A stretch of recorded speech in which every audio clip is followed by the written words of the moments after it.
Assalamualaikum warahmatullahi wabarakatuh. Kami dari kelompok 14 ingin mempresentasikan hasil investigasi kami mengenai kebocoran Bank BSI. Nah, pertama, sini ada investigation authorized by Pak Satria Akbar Mugitama, yaitu dosen keamanan cyber kami. Dan juga investigatornya ada saya, Renal Ihsan, dengan NIM 13012132668. Dan saya Fadlil Naufal Mahardian dengan NIM 13012130034. Pertama kali kami memulai investigasi ini mulai tanggal 5 Oktober tahun 2023. Term of reference, jika terjadi kegagalan dalam perlindungan terhadap data pribadi yang dikelolanya, penyelenggaraan sistem elektronik wajib memberitahukan secara tertulis kepada pemilik data pribadi tersebut. Pasal 14 ayat 5 PP PSTE nomor 71 2019.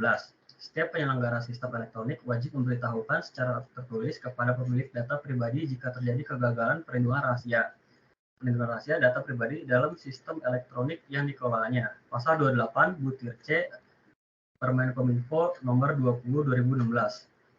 Lalu background to the investigation/background information. Layanan terbang seperti BSI mengelola dan menyimpan data dan dana nasabah menjadi hal yang penting. Perlindungan data pribadi nasabah menjadi aspek utama dalam menjaga privasi dan keamanan individu. Namun terjadi kegagalan perlindungan data pribadi oleh PSE terkait scope of investigation. Cakupan dari investigasi ini diantaranya mengidentifikasi kebocoran data, sumber, kegagalan dalam perlindungan data nasabah, dan analisis respon dari pihak PSI. Process of investigation. The investigation process, dengan mencari data-data di internet dan juga berita-berita yang membahas mengenai kejadian ini. Berikut adalah bukti kami yang kita temukan di internet. Kemudian, pendiri Ethical Hacker Indonesia, yaitu Teguh Aprianto, mengungkap BSI menjadi korban serangan cyber modus pemerasan alias ransomware oleh peretas Lockbit. Total data yang dicuri mencapai 1,5 terabyte, termasuk 15 juta pengguna dan password untuk akses internal dan layanannya, serta data pribadi nasabah serta informasi pinjamannya. Nomor kontak orang-orang yang pernah dihubungi oleh BSI pun bocor dalam database call history CSV berukuran 10 GB. Evidence not collected. Dr. Pratama Prasada, selaku Kepala Lembaga Riset Keamanan Cyber, belum yakin Lockbit benar-benar mencuri data bank BSI karena tidak adanya sampel data sehingga tidak bisa diverifikasi. Dan juga pihak BSI tidak memberikan penjelasan mengenai isu kebocoran data tersebut. Lalu ada public statement. Yang pertama yaitu dari Wakil Menteri BUMN, Kartika Wirjoatmojo, mengatakan kebocoran data bank BSI dari nasabah hingga pegawainya dikarenakannya terdapat serangan ransomware yang terjadi di komputer-komputer yang ada di kantor cabang BSI dan juga komputer yang tergolong kuno. Menurutnya memang masih banyak sekali komputer yang tergolong kuno di kantor cabang BSI.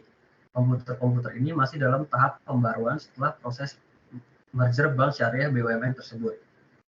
Kemudian yang kedua, Wakil Menteri BUMN Kartika buka-bukaan soal kebocoran data yang terjadi pada PT Bank Syariah Indonesia atau BSI. Pria yang akrab disapa Tiko itu mengakui adalah kebocoran data yang terjadi setelah adanya serangan ransomware. Namun, Tiko menjamin data yang bocor bukan berisi data-data penting dan rahasia milik nasabah. Data yang bocor cuma data operasional yang tidak sampai menyentuh data-data rahasia nasabah. Yang bocor data operasionalnya, tapi bukan data yang rahasia nasabah ini. Masih menunggu perkembangannya juga. Tapi so far dengan data itu, data operasional bukan data misalnya tabungan dan nasabah. Belum sampai ke sana, ujar Tiko ditemui di gedung DPR Jakarta. Kemudian, pakar keamanan cyber sekaligus pendiri Ethical Hacker Indonesia, Teguh Aprianto, yang mengungkap kabar BSI diserang ransomware ini melalui akun Twitternya @sekground.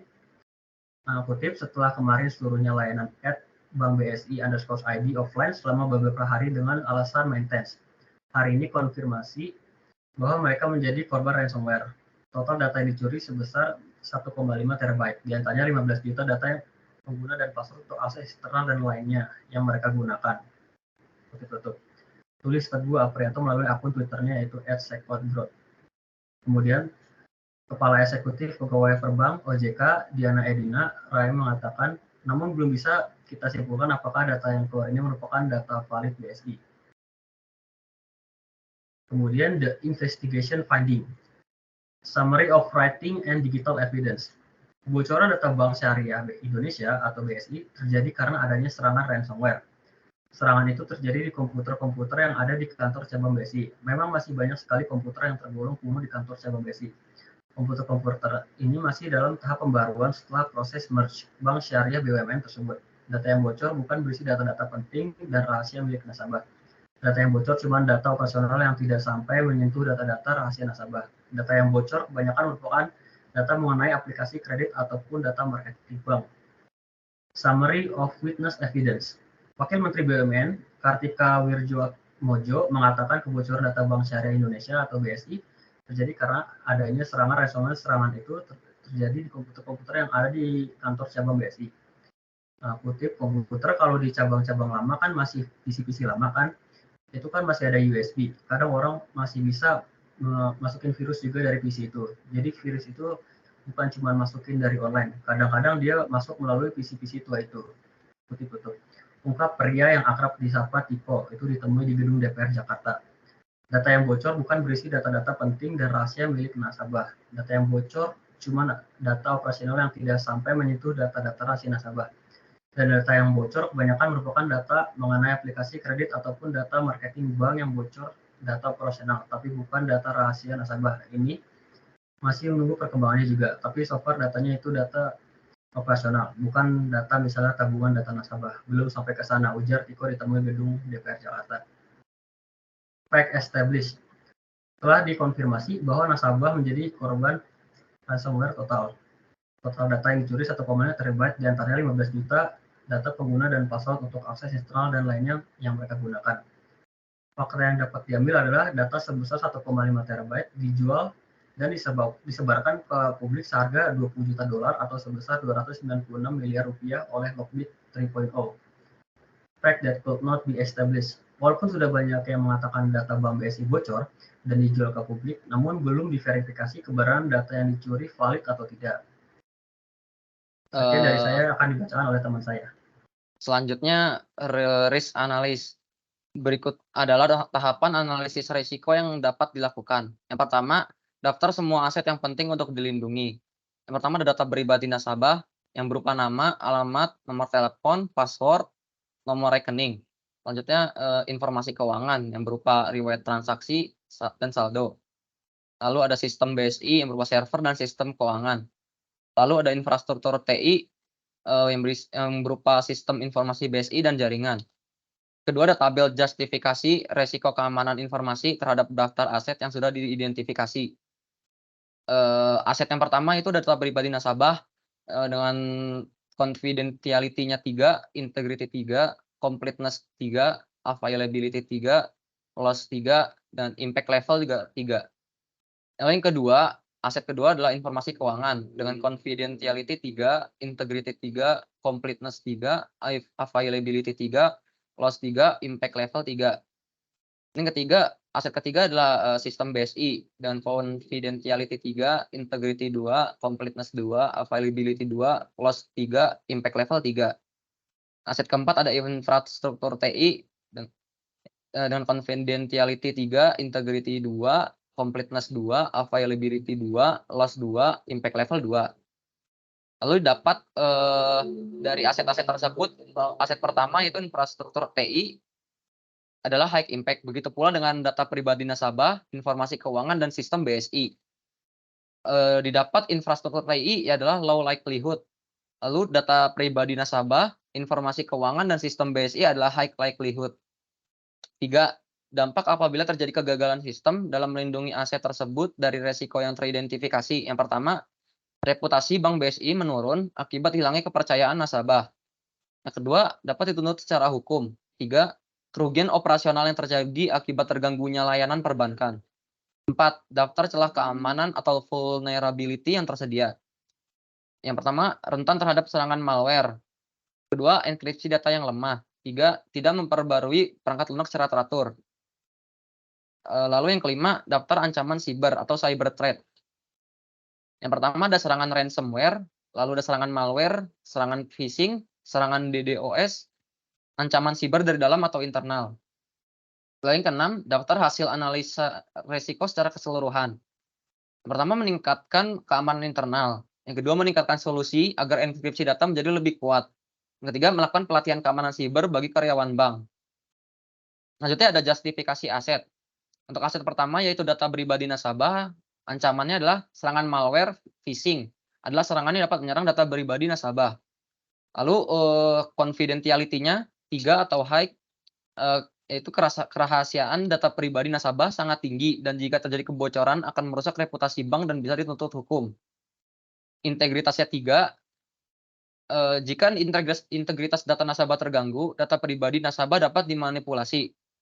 Lalu ada completeness, itu juga 3, kehilangan data dapat mengakibatkan informasi yang tidak lengkap pada data. Lalu availability juga 3, jika data pribadi nasabah tidak tersedia, nasabah tidak dapat mengakses layanan dari bank. Lalu loss juga 3, dapat menyebabkan kerugian finansial bagi nasabah jika informasi tersebut digunakan untuk transaksi yang tidak sah atau penipuan. Lalu ada impact-nya adalah high atau 3, data pribadi nasabah dapat memungkinkan pencurian identitas yang serius. Pelaku kriminal dapat menggunakan informasi ini untuk melakukan tindak kejahatan dan dapat menyebabkan hilangnya kepercayaan dan menurunnya reputasi. Lalu untuk aset ini likelihood-nya adalah high atau 3. Ancaman terhadap data pribadi nasabah terus meningkat, membuat kemungkinan pencurian data tersebut sangat tinggi. Aset yang kedua adalah informasi keuangan. Ancamannya adalah dengan serangan malware dapat mencuri informasi sensitif dari nasabah.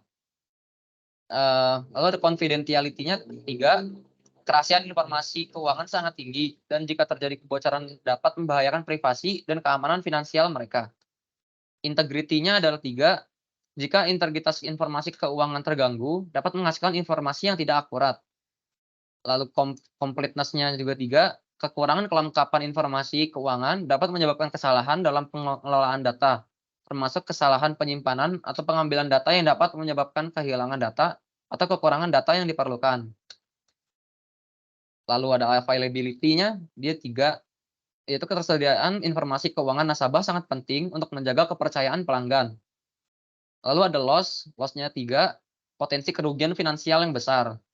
Impact-nya adalah high atau 3, di sini informasi keuangan yang bocor dapat digunakan untuk transaksi yang tidak sah, pencurian identitas yang menyebabkan kerugian finansial yang besar.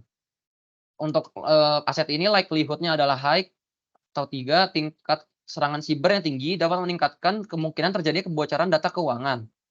Lalu aset yang ketiga ada sistem BSI, yang ancamannya adalah ancaman dari serangan DDoS dapat membuat layanan dan sistem tidak tersedia. Lalu confidentiality-nya adalah 3, sistem bank menyimpan dan memproses data yang sangat sensitif, termasuk informasi keuangan nasabah, data transaksi, dan informasi identitas pribadi. Lalu integrity-nya adalah 2 atau medium, tetap ada potensi resiko terkait perubahan data yang mungkin terjadi karena serangan atau kesalahan. Lalu ada completeness 2 atau medium juga, kesalahan dalam konfigurasi sistem atau manajemen data dapat mempengaruhi kelengkapan data. Selanjutnya ada availability 2, gangguan operasional dapat mengakibatkan ketidaktersediaan layanan. Loss-nya 3, karena potensi kerugian finansial yang tinggi akibat gangguan layanan. Impact-nya adalah high, itu gangguan pada sistem dapat mengakibatkan kerugian finansial yang signifikan baik untuk bank maupun nasabah. Untuk aset ini likelihood-nya adalah high. Industri perbankan seringkali menjadi target utama serangan siber karena menyimpan data yang sangat bernilai, meningkatkan kemungkinan terjadinya serangan. Lalu aset yang terakhir adalah infrastruktur TI. Ancamannya adalah dari serangan DDoS dapat membuat layanan tidak sedia dan juga penyerang dapat memanfaatkan celah keamanan untuk menyerang. Confidentiality-nya adalah 3. Infrastruktur BSI menyimpan dan memproses berbagai jenis data yang sangat sensitif. Pelanggaran kerahasiaan pada data tersebut dapat memiliki dampak yang serius. Integrity-nya 2, kerusakan pada integritas dapat menyebabkan masalah keamanan. Completeness-nya 2, kerusakan dapat mengganggu layanan tetapi tidak berdampak serius. Availability-nya 2, gangguan pada layanan perbankan dapat mengganggu tetapi masih dapat dikendalikan. Loss-nya adalah 2, potensi kerugian finansial tidak dianggap rendah tapi masih dapat dikelola dan dikendalikan. Impact-nya adalah high, terdapat potensi dampak serius atau signifikan jika resiko yang diidentifikasi terwujud.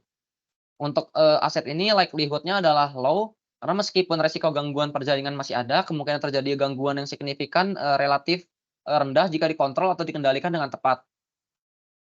Selanjutnya security mitigation. Terdapat beberapa security mitigation yang dilakukan oleh Bank BSI saat terjadinya serangan ransomware. Pertama, Bank BSI bekerja sama dengan BSSN, OJK, dan juga BI untuk menyelesaikan permasalahan hingga pemulihan layanan bank. Lalu yang kedua, melakukan recovery operation yang terpengaruh oleh serangan ransomware seperti mobile banking dan ATM. Yang ketiga, Bank BSI menindaklanjutkan ke seluruh sistem dan juga melakukan mitigasi jangka panjang. Lalu yang keempat, Bank BSI meminta nasabah untuk mengganti data-data seperti PIN password. Selanjutnya ada reflection. Tindakan-tindakan yang dilakukan oleh Bank BSI adalah yang pertama, Bank BSI melakukan langkah preventif penguatan sistem keamanan teknologi informasi dengan peningkatan proteksi dan ketahanan sistem. Yang kedua, Bank BSI juga melakukan investigasi internal. Yang ketiga, BSI juga berkoordinasi dengan pihak-pihak terkait seperti Badan Siber, Sandi Negara atau BSSN, OJK, dan Bank Indonesia. Perkuat keamanan teknologi perorangan dalam divisi khusus di bawah Cisco. Dan terakhir, melakukan recovery operation. Selanjutnya ada implication finding. Karena kejadian ini, banyak nasabah yang sudah tidak percaya pada Bank BSI karena seluruh informasi pribadinya bocor dan dijual ke publik, dan juga membuat para nasabah pindah ke bank kompetitor. Karena terjadinya serangan ini, maka menurunnya jumlah transaksi yang dapat mengakibatkan kerugian finansial. Lanjutkan conclusion, recommendation. Pertama, setiap komputer karyawan diberi sebuah antivirus yang dipercaya agar karyawan tidak ceroboh saat membuka web atau file yang mencurigakan hingga memperkuat firewall. Yang kedua, menyiapkan pemulihan data yang dapat mengembalikan data nasabah seperti semula. Yang ketiga, bekerja sama dengan tim expert yang dapat mencegah sebuah serangan. Yang keempat, melakukan pelatihan keamanan siber untuk karyawan bank. Sekian dari kelompok kami. Kurang lebihnya mohon maaf. Wassalamualaikum warahmatullahi wabarakatuh.